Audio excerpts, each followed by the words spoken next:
Hey guys, so this is part 2 of the interview with Jovanka Vuckovic.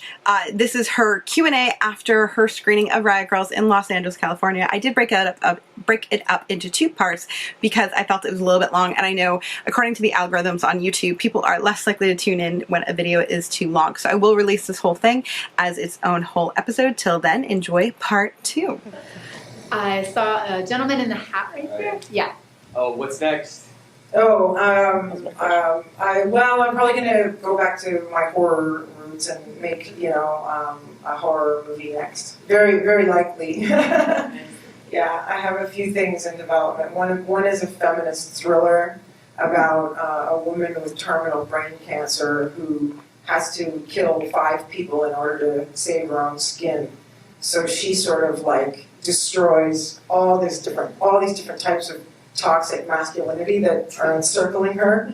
So we're going out to cast on that right now, and the other one is a really, really hyper-violent horror movie. So I moved back into that space because I had to restrain myself on this movie, I had to really calm down because they, I really wanted to put so much more violence in it, but the girls were just like, no, we don't want to make that kind of movie where it's just like a big blood splatter fest, right? And I'm like, okay. I was wondering what your advice would be to upcoming filmmakers who want to make their first feature. Oh my God. It's taken me 10 years to make my first feature, and I made a bunch of short films and just kept, working my ass off, and I just kept going, and I refused to give up, and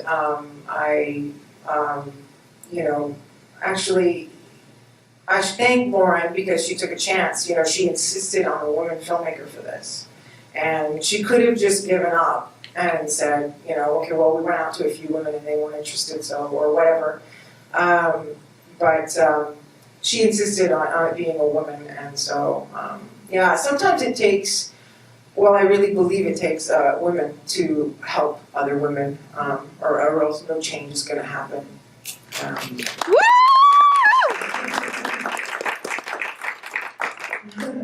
Yes.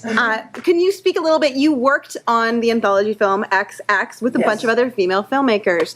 So obviously working with female filmmakers is important to you. Can you speak a little bit about why that is the case, and also the difference between male and women? I co-created XX. I created it to create jobs for women where there were none. So it was because nobody was hiring women to make horror movies, and all these anthologies were coming out, and all the women were being passed over for jobs, and so me and Todd Brown got together and said, let's make one where we just invite women to participate, and so it was just like directly arose out of a lack of opportunities for women, so I'm doing my part to try to make change happen, and that movie did very well. It played at Sundance. And it's Magnolia's highest grossing film that they've ever bankrolled. Whoa. So that tells me something.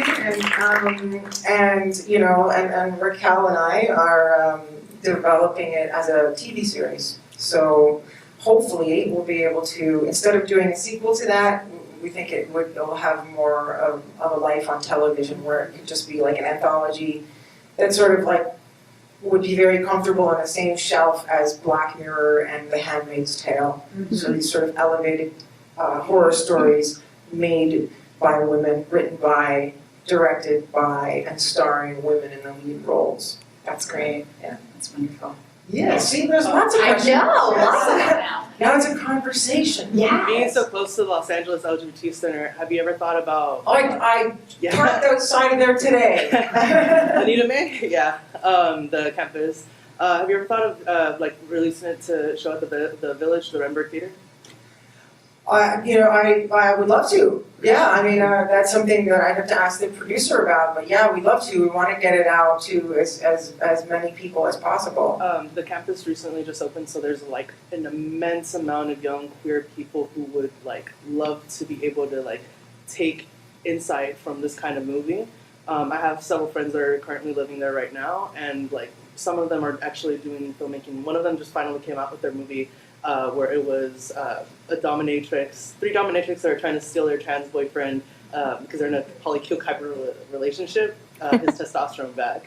So, and it's really cool because like they just released that movie, right? And it's like super cool to see my friend, my housemate who I used to live in the program with, kind of just go off to do these cool things. Like to see your movie play at the Renberg Theater and just be able to inspire so many young queer people who are like, shit, that's something I would do. Like, you know, like the scenes of like the rape scenes more specifically. I know myself as a trans man have experienced things like similar situations, so having that kind of like satisfaction of seeing his Oh, I was never gonna let him get away with that. Out of everyone in the film. I think that we don't need to see any more rape in movies, man. Especially not like movies like this. Yeah, right? I would love to have that happen. Yeah, and I think it's really cool that like you know, even with XX, you know, we that project was open to anyone that identified as women, and we tried to get some trans filmmakers involved in it, and so for the series, there's a trans director friend of mine who pitched this awesome idea about a woman who was in LA, who's a werewolf, right? And she's super pissed because whenever there's a full moon, she turns into a werewolf. The curse doesn't respect her transition, and she becomes a male werewolf. And I love this idea so much. Yes. You know? Yes. So, and like, this is what happens when you like invite everyone to the party. Right, and you invite everyone to, you know, to tell their own stories and stuff. You get all these amazing new storytelling possibilities emerge that we haven't seen before, particularly in the horror genre, which, as much as I love it, is, you know, historically male-dominated, you know, and it's hard sometimes being a woman horror fan because women are used in such destructive ways, right? Have you seen that starting to change in the time since you've been so engaged in horror?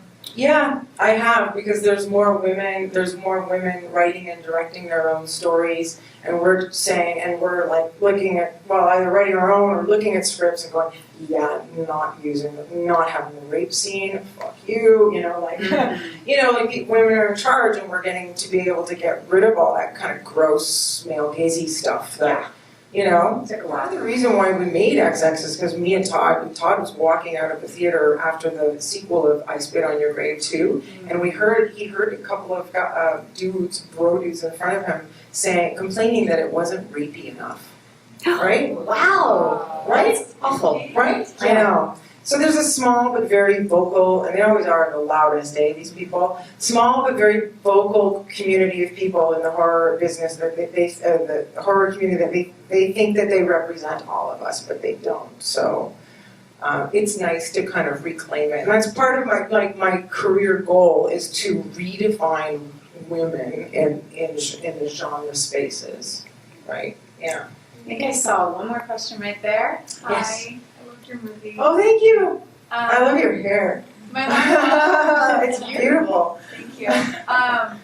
Do you feel like you can personally relate to Scratch? Like, do you think that there was a moment when you were creating this film that you felt like you had that fuck you moment to the societal norm, where you finally like decided to kind of go against the grain and do something else? Absolutely. What was that moment, and like what inspired you? Well, Katherine, who wrote the screenplay, is queer, and so Scratch is her. But you know, when I read it, Scratch and Nat reminded me of me and my best friend when I was growing up, and you know, we were kind of like outsiders and mercilessly picked on. Because we didn't fit in, because we were too weird, too punk, too queer, too poor, too everything, right? And so I found a way into the story through those two girls.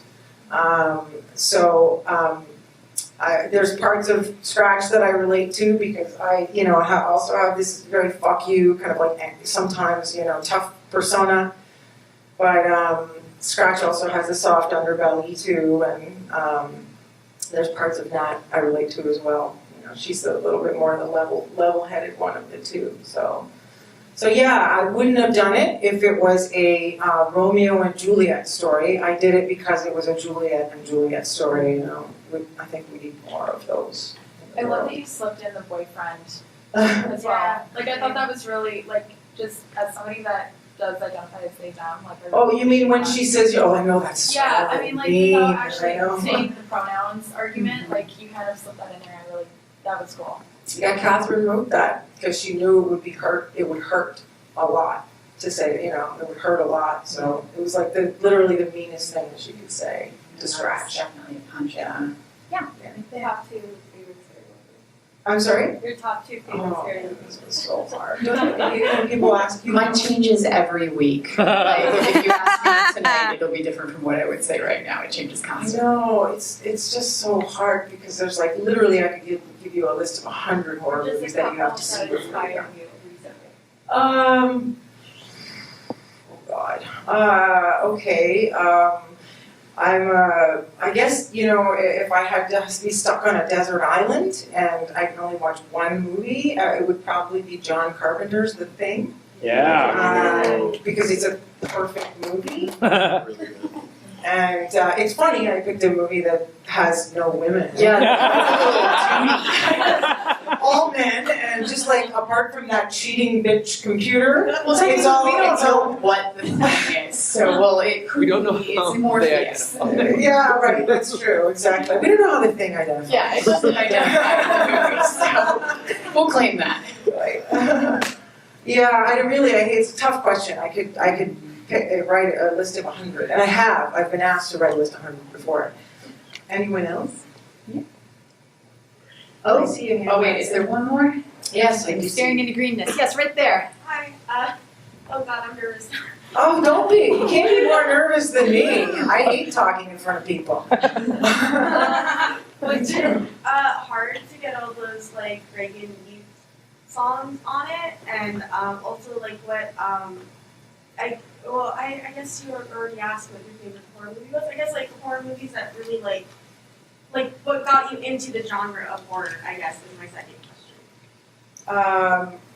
So the first question is, those songs, he's just all about money. And in the case of My Threat, they don't care about money. I had to talk on the phone to Ian Mackay for a long period, like 3 times. And in the end, it was a vote, and the band said no, because they just don't care about money. So, but the other ones, it's just about like, you know, reaching out. They're all on labels, and it's not about the band. You could know someone in the band, and you still have to pay $45,000 to the label. So And there's still only like 4 labels representing most punk bands. yeah, and they're all they on like. could like give a crap who you are. They just have They a don't rate. care. Yeah, they don't care. You just pay the license fee, and all the license fees are different depending on how you use the music. So, if in the case of the Joan Jett song, it's in the movie. They're singing along to it. You're going to pay more for it, right? Than when it's on the radio or in the background or something like that.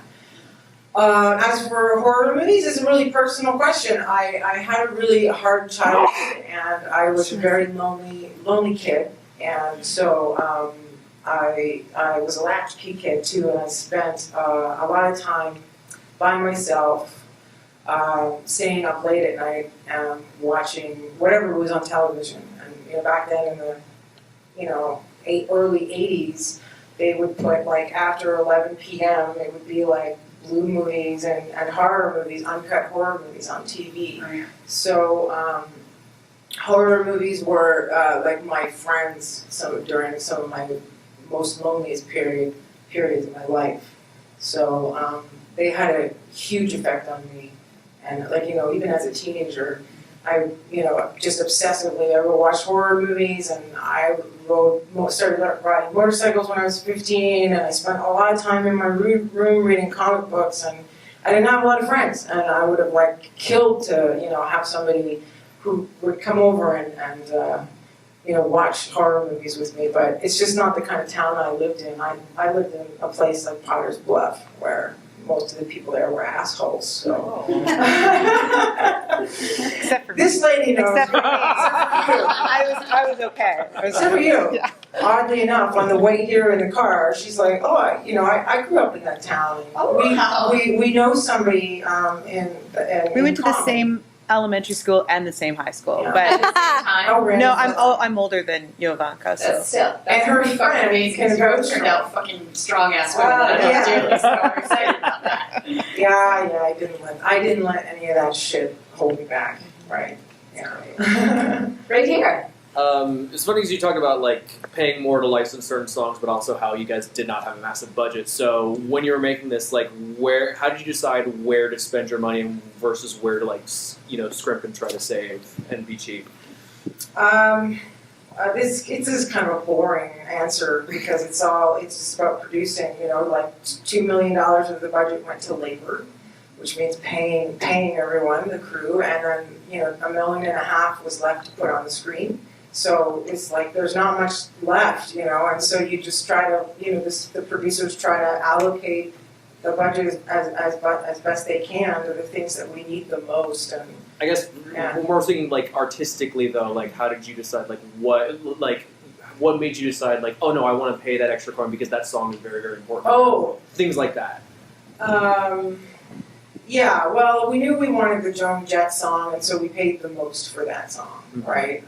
And then after that, it was like kind of $5,000 per song or whatever, and so we Were just there sort any of, like splurges in terms of other was there an effect that was more expensive or was there something like that? Yeah, the cars aren't cheap. Like the car stuff is kind of expensive, and yeah, practical effects are actually really expensive. Yeah. I remember when I made my first short film, we paid $14,000 for that puppet, the monster thing, Which is in it. gorgeous, but Yeah, the animatronic puppet. We paid $14,000 for that, a short film.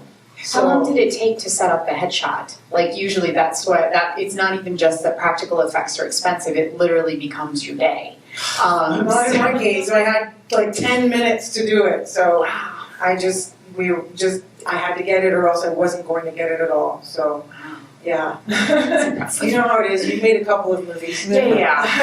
But yeah, practical effects are incredibly expensive, and it would have been a horrible pain to reset that. So yeah, We just You gotta wouldn't get have one. had it, we would have been screwed, yeah. so. Okay, one last question back there, and then they're going to cut me off. Sure. My question is, was there anything that you ended up having to leave out or on the cutting room floor that you wish you could have included? Good question. Everything is in the movie. Everything I shot is in the movie because we had 23 days and I shot everything that was on every page. And then we ran out of money. and then it was like there's no reshoots. So like I'm like, okay, well if we get any notes, there's not much I can do about them. we can edit, we can try to fix some stuff in editing, but if you tell me that you want to see more, scenes with Nat and Scratch, which I would have loved, we're not getting them. You know what I mean? Like this. So yeah, that's independent film for you. But yeah, everything I shot was in there. Maybe there's like a take or two or whatever, but Well, hopefully we'll get those on the release. So, and speaking of which, because everyone is going to go tweet and talk about Facebook and everything, tell us where we can see this and where they can all tell their friends to go see it. Well, it's in select theaters and on demand. However people watch, so like Vudu, iTunes, VOD. Amazon Prime, or whatever. Fandango now. Sorry, Fandango. Fandango now, says the distributor. Is there a particular hashtag that you guys are using for the movie that we should make sure everybody uses? Just Riot Girls and Riot Girls Film. Yeah, Nice. people are using. Please go support, talk about it. Thank you so much. Fantastic. Please keep Darren and Scratch alive. I love them. Thank you guys.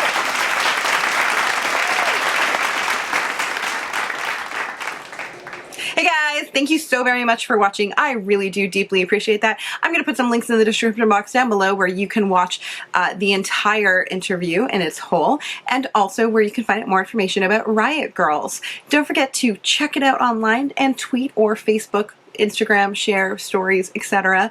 If or when you do, it really does help these independent films and also the filmmakers behind them. I am such a fan of this film. I am such a fan of Jovanka's, and I think it's really, really wonderful that women such as her are getting the opportunity to tell these unique stories, and I think we need to do everything we can to encourage that.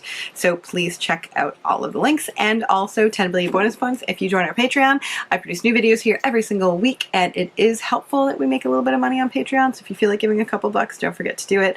I'll put the link in the description box below. Till then, stay bloody.